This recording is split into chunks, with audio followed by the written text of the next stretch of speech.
Well, hey, YouTube. Hey, Rumble. Welcome back to the Bass Piper channel. I'm sitting out here in my garage today on a nice 84-degree day in Smithfield, Virginia, having me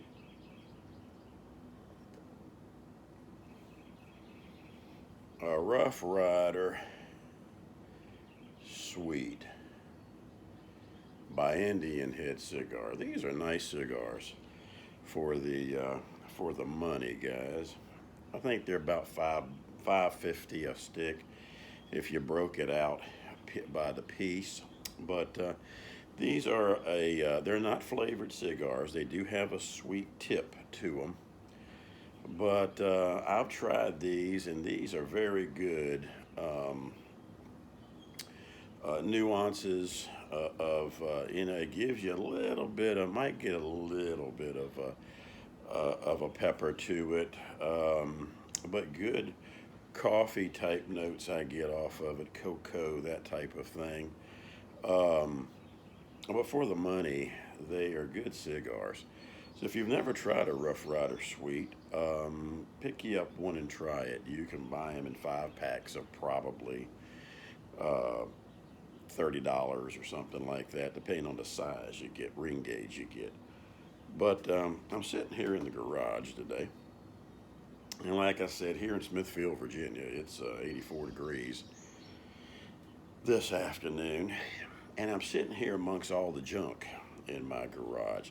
In fact, let me show you real quick. You can let me see if I can't scan here what Bass Piper is centered around.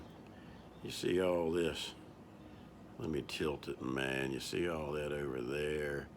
You see all that over here? I mean, we just got more mess.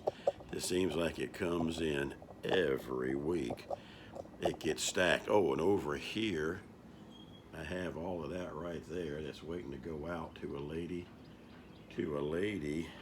in our church that she needs some extra things for her house, and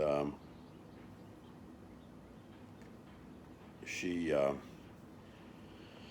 is one of our church members, and a very good church member, and dedicated to the Lord. And she come from a rough background in her younger days, and she's in her 50s now. So I would say in her 20s, late 20s, she she had a life of on the street, and but it's amazing to see what God has done to her in her changing her life. So I was getting rid of some things, so I thought maybe I'd donate some things to her. Other church members have done the same, and but she can't take my stuff until sometime next month. She has a son that's living with her, and he's going to be moving out. He's got all of his stuff in there with her, so we're backlogged until we can get stuff in there. But anyway, Bass Piper's got to get out here and clean up this garage for about the 18th time in my going on 24 years of being here at this home. And we're going to try it again to get this thing straight. I'm going to start next week, I think, and maybe then I can show you hopefully a better looking finished product. But I got to come out here in the garage, especially when I have these. Now, Miss Bass Piper don't mind too much the pipe in the house, especially if it's an aromatic. But I do have to I make sure I turn my air cleaners on and all this stuff. My rabbit air. Too many airs to keep up with. New air, rabbit air. My rabbit air, and it seems to do fine with pipe. But cigar, different animal. What I have found in my garage is I have can you see it? Yeah, there it is, right over there, the fan. If I get the fan oscillating, open up my garage door and open up my side door, now that I can do that with our new doors and a new storm door that has the window that'll come up and then come down, and the screen will come down when you pull the window down. So it lets a good airflow in.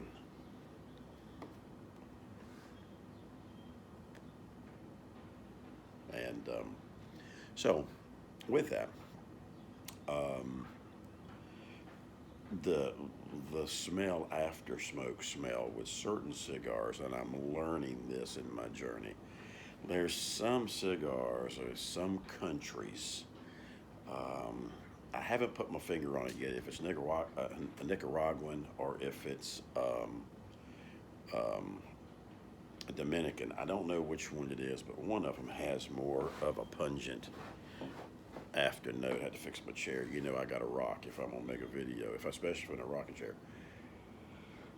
But anyway, I thought I would just come on here and let you know the church is doing good.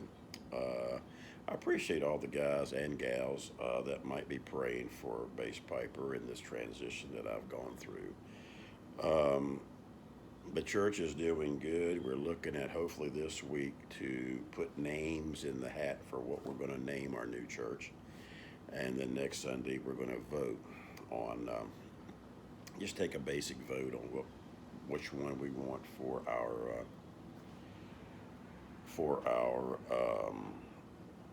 name for our church. Because we got to have the name before we can open up bank accounts and all that stuff, and then we've got to get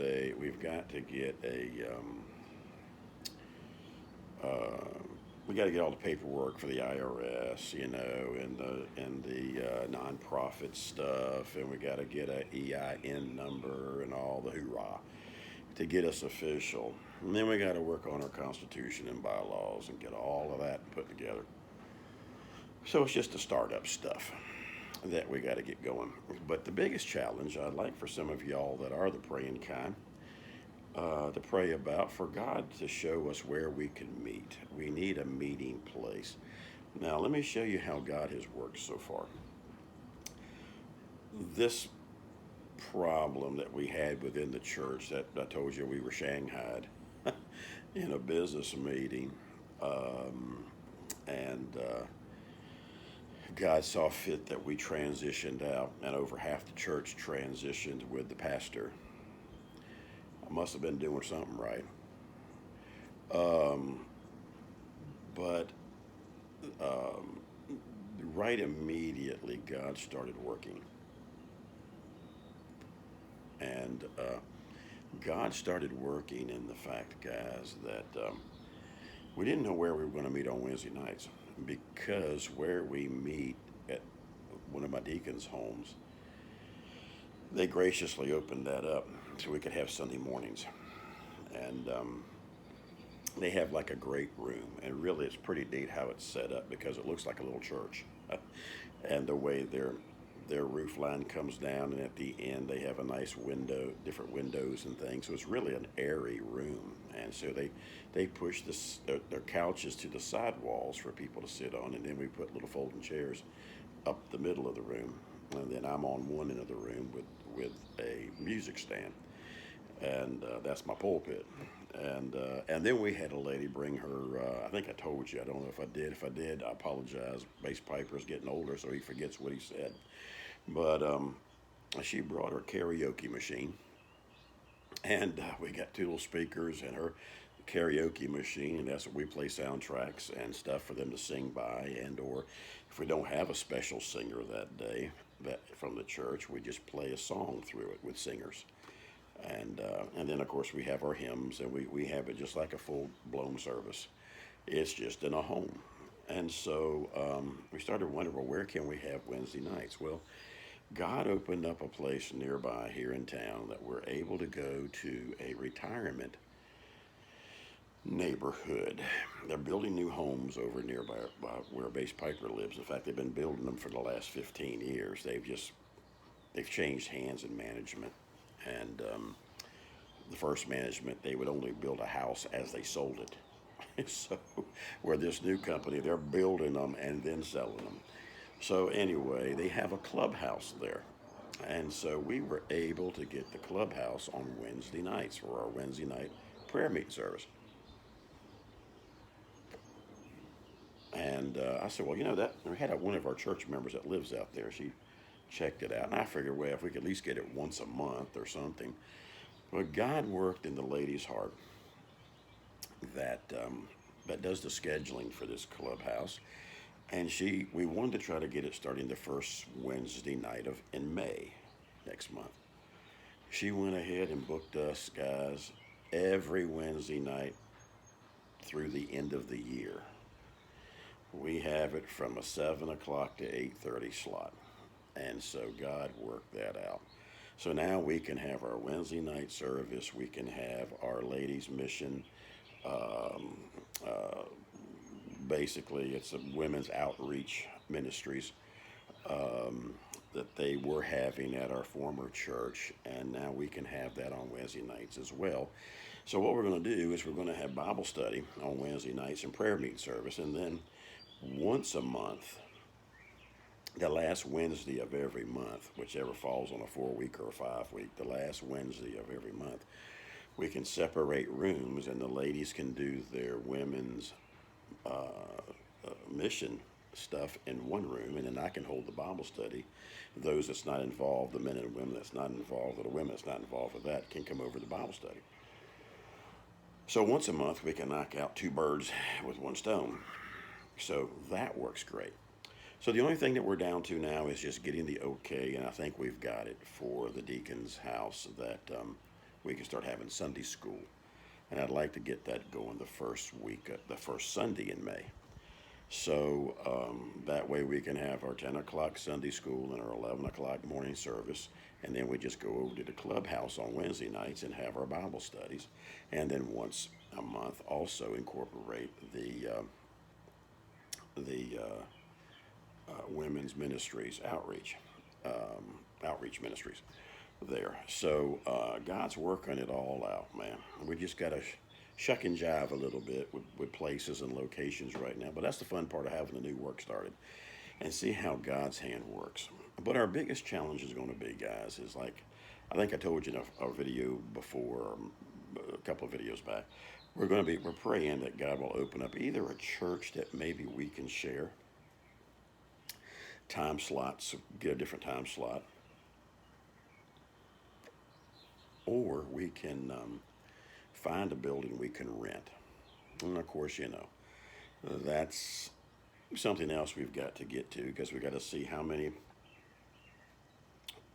we're coming together to find out, how many people are going to be staying, and working with the new work. And then we're just going to have a Sunday that everybody just kind of writes on a piece of paper how much they're planning on tithing to the church every week or month or however they do it.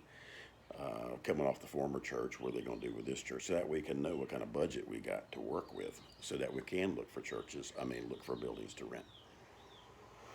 So now, Bass Piper, I won't be taking a salary probably for a year. They might take a love offering or something like that for me, but I'm not taking a salary for about a year in this church because I want the money to go to get this church going. So, anyway, just want to give you an update on the church. The church is doing really good and holding steady. Should have some more people coming in this Sunday that hadn't been there in the last two Sundays, but and then we're getting into the time of the spring and the summer, and some of our families they got kids in sports, so softball starting and all of that kind of stuff. And as you know it never fails when those of y'all that are Christians that go to church know that it never fails. Why is it all the ball games, all the stuff is either on a Wednesday night or a Sunday when you have church? It never fails. Satan knows what he's doing. He puts it on. And it used to be you didn't have him on Sunday. You'd have him on Wednesday night, games or practices. And I remember when my son was coming along, and he was playing little league ball, and of course we were in church, and I had to go to the coach and just tell him, Coach, if you want my son to play, that's fine, but he won't be here on Wednesday nights. We have church, and he has stuff to do on Wednesday nights in his church. And I'm going to tell you something, guys. This is what we have. I'm going to move the stand over here a little bit. Hopefully this will darken a little bit.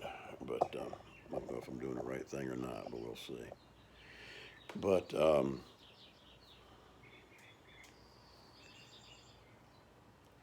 This is something we're losing in our churches, and I'm just going to go ahead and say it. You know, families and even Christians in our churches, they're putting too much emphasis on sports with their kids. Nothing wrong with sports, but if you're a Christian, if you claim to be a child of God and want to raise your family, then show them the necessity of being in church when you have church. Because if what we've got today is we've got families, that church is there when it's convenient. As long as my family or my children don't have something going on, and we haven't got them signed up for something, and we know we're signing them up on church night, Wednesday night, we know we're signing them up with something they're going to have to play on Sunday morning. Where's the priorities being taught? You're teaching your children. Parents, I know, hey, some parents may disagree, and that's okay, but it's the truth. And I got to tell you the truth. Um, Whether it hurts or it don't, um, the stands aren't there anymore today. Commitment isn't for Christ like it was and for the church. And raising our kids start to learn from us as parents.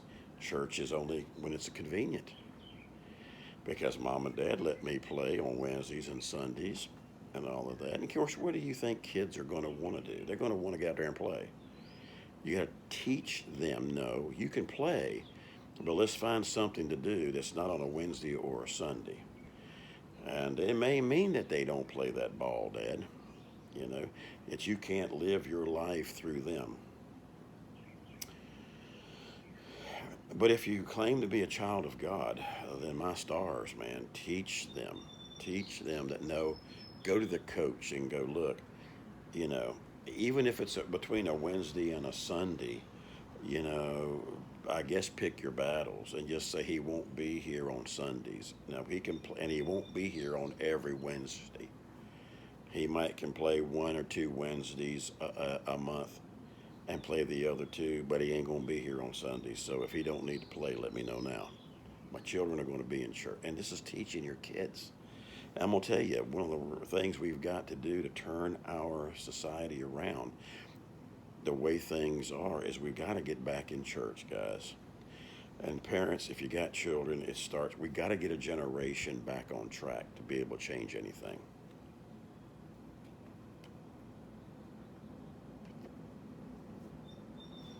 It didn't happen overnight.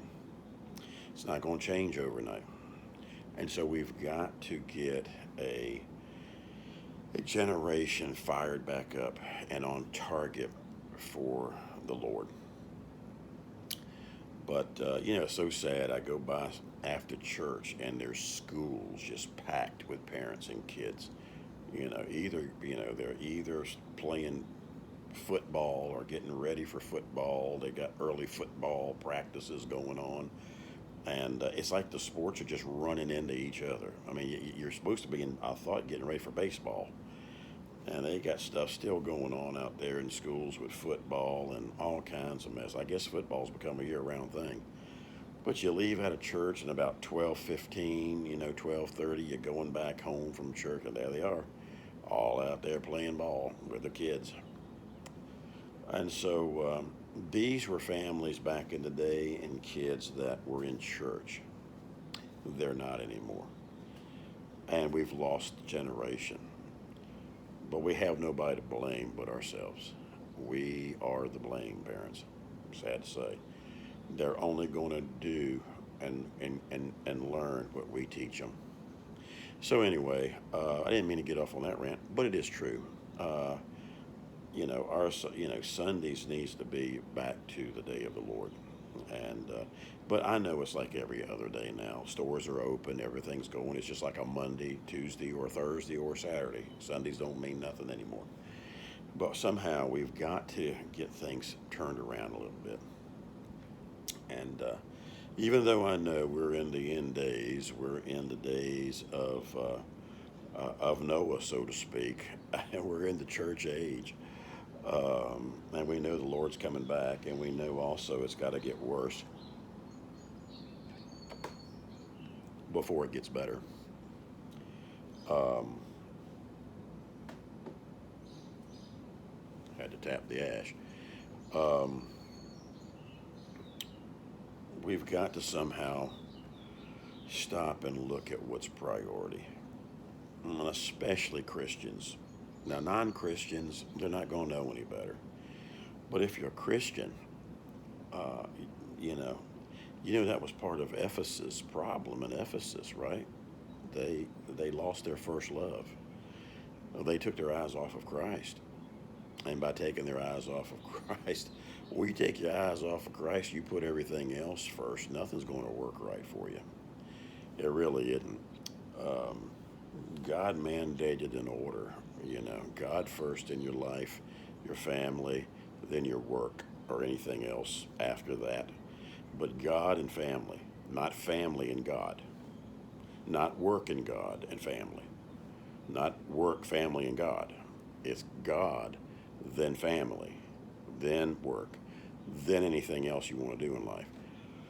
When you get those three, God, family, and your job, out of whack, you don't have the blessings that you could have with God. God says, I want to be first. I'm a jealous God. I want to be first. You're going to put me first if you want the blessings. Seek ye first the kingdom of heaven, and all these things will be added unto you. Seek ye first the kingdom. Seek ye first Christ. Seek ye first God. You want all these other things to benefit your life and bless you. It ain't going to happen putting Christ third or second or 18th. So it's all these other things you're putting before the Lord, and it's keeping you out of church. It's keeping your family out of church. You're not teaching them what they need to be taught. So anyway, uh, Christians, don't get upset with the preacher. I'm just preaching to the choir here today. Stuff you should know, but I know we all get out of whack from time to time. I'm just trying to help you. I'm not trying to hurt you. Um, Bass Piper's been there too in life, and I've seen it. That's why I can tell it. When we've put God second, when we've put God third, when we've put the church last. I've been there. I've been there. And so, but there's a big difference when you put Him first. I can tell you that. But anyway, the church is going good. So be praying for us. And look, if you find yourself in one of these situations as a child of God and a family, a mom and dad, and you just got out of whack of what's put first in your life or your children's life. Lord have mercy, took my hat off and there's all the glare. Let's put that thing back on. Um, Give that some thought and prayer, and maybe some priorities have just gotten out of whack. And seek ye first the kingdom of God. And so anyway, guys, it's been my last 23 minutes. I'll get off of here, but I just want to get on here and let you know church is doing good, and be in prayer for the church. And if you haven't tried one of these Rough Rider sweets, focus. I don't particularly care for the skull that's on there, but anyway, it's a decent cigar. But if you haven't tried one, give one a try. And if you don't like the sweet tip, you can always rub that off. I found that on the last one I had, and you can actually just wet a paper towel, just damp it, squeeze it out real good, and just lightly go with how it's wrapped, and just rub it just a few times, and it takes that sugar or cane stuff right off of it, and then you can just have it without the sweetness. So anyway, until we meet again, uh, relax, have a pipe or your cigar, and don't forget to count the many blessings God bestows upon us every day. God's good. in a lot of ways. And I've seen it through all of this that we've gone through in the last few weeks. And I had one church member tell me, he says, pretty sad, preacher. On Holy Week, a group of people decide to be unholy and vote our pastor out and end up losing over half the church.